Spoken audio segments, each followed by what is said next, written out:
Corona virus महामारी के बीच चीन के राष्ट्रपति शी चिनफिंग ने चीनी सेना को युद्ध की तैयारी करने के निर्देश दिए हैं।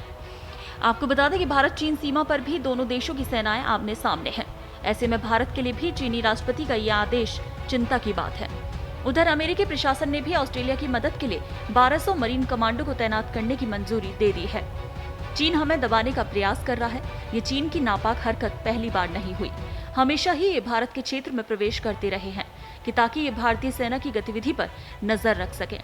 आपको बता दें कि 14,000 फीट की ऊंचाई पर पेंगांग त्सो झील की सैर करने वालों में से बहुतों को उत्तर की ओर ताड़ के पेड़ जैसे पहाड़ नजर आते हैं। बेहद दुर्गम इलाका और तापमान गर्मियों में भी माइनस पर, ऊपर से ऑक्सीजन की कमी। इन पहाड़ों को फिंगर एरिया कहते हैं। इस इलाके का कोई नक्शा भारत और चीन दोनों के पास नहीं है। भारत कहता है कि लाइन ऑफ एक्चुअल कंट्रोल यानी LAC फिंगर 8 से शुरू होता है। वहीं चीन का कहना है कि यह फिंगर 2 से शुरू होता है। फिंगर 2 में भारतीय सेना तैनात है। वहां से चीनी सेना की हर हरकत नजर आती है। 1999 में जब भारत पाकिस्तान के साथ उलझा हुआ था तो चीन ने फिंगर 4 तक एक सड़क बना ली। जवाब में भारतीय सेना भी कुछ सालों से फिंगर 2 से एक सड़क बना रही है। ये सड़क इसलिए जरूरी है क्योंकि अगर चीनी सेना अंदर घुसी तो भारतीय जवानों को मोर्चे तक आने में 3 घंटे लग जाएंगे, जबकि चीनी सेना के लिए सड़क से टैंकों और बख्तरबंद गाड़ियों के साथ आना महज 40 मिनट का काम है। अब असल मसला यहीं पर है। अब भारत की सड़क बनाने से नाराज चीन ने फिंगर 3 पर चीनी सेना के बंकर बना लिए। अब सवाल यह है कि चीन का इरादा क्या है। तो हम आपको बता दें कि दरअसल चीन इन पहाड़ों के फिंगर 4 के पश्चिम में करीब 16,000 फीट ऊंचाई तक घुसना चाहता है। ये बेहद ही नाजुक और रणनीतिक स्थान है क्योंकि वहां से चीन को लुंगकुंग में भारतीय सेना की पेट्रोलिंग बोट्स ही नहीं, पैंगोंग के उत्तर में मार्स मिकला तक का पूरा नजारा दिखेगा। पूर्वी लद्दाख में भारत और चीन के बीच टकराव जारी है।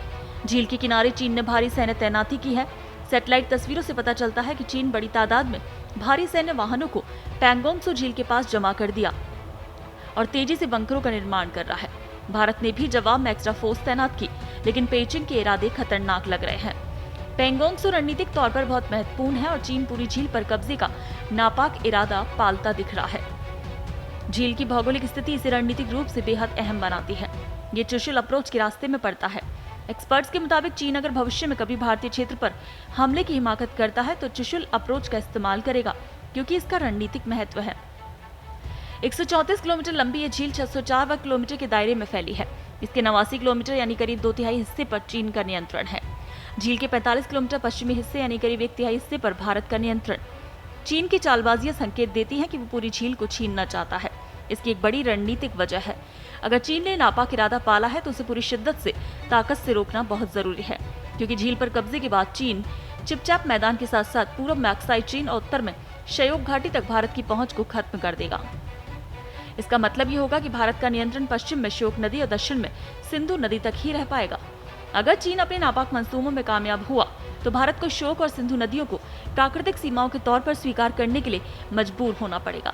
और एक बार अगर चीन काराकोरम के दक्षिणी हिस्से पर नियंत्रण कर लेता है तो वो देप्सांग कॉरिडोर के जरिए सियाचिन ग्लेशियर तक भी आसानी से पहुंच जाएगा। ऐसे में भारत को न सिर्फ विवाद को जल्द से जल्द सुलझाने की जरूरत है बल्कि चीन की ऐसी किसी साजिश को पूरी ताकत से नाकाम करने की जरूरत है। LOC, LAC और अब CCL यानी चाइनीज क्लेम लाइन लद्दाख की गलवान घाटी से 80 किलोमीटर दक्षिण पूर्व में भारत का गोगरा पोस्ट है। इसे पेट्रोल पॉइंट 14-15 से भी जानते हैं। अब इसी इलाके में चीनी सेना 3 किलोमीटर अंदर तक घुस आई है। ये पेंगांग त्सो और हल्द्वानी घाटी के बीच का हिस्सा है। हालांकि चीन का कहना है कि वो अपने CCL की हद में है, पर CCL भी एक दावा है जिसका कोई आधार नहीं। चीनी सैनिकों के साथ सड़क बनाने वाली भार की मशीनें और साजो सामान है। मकसद है भारत को सड़क बनाने से रोकना।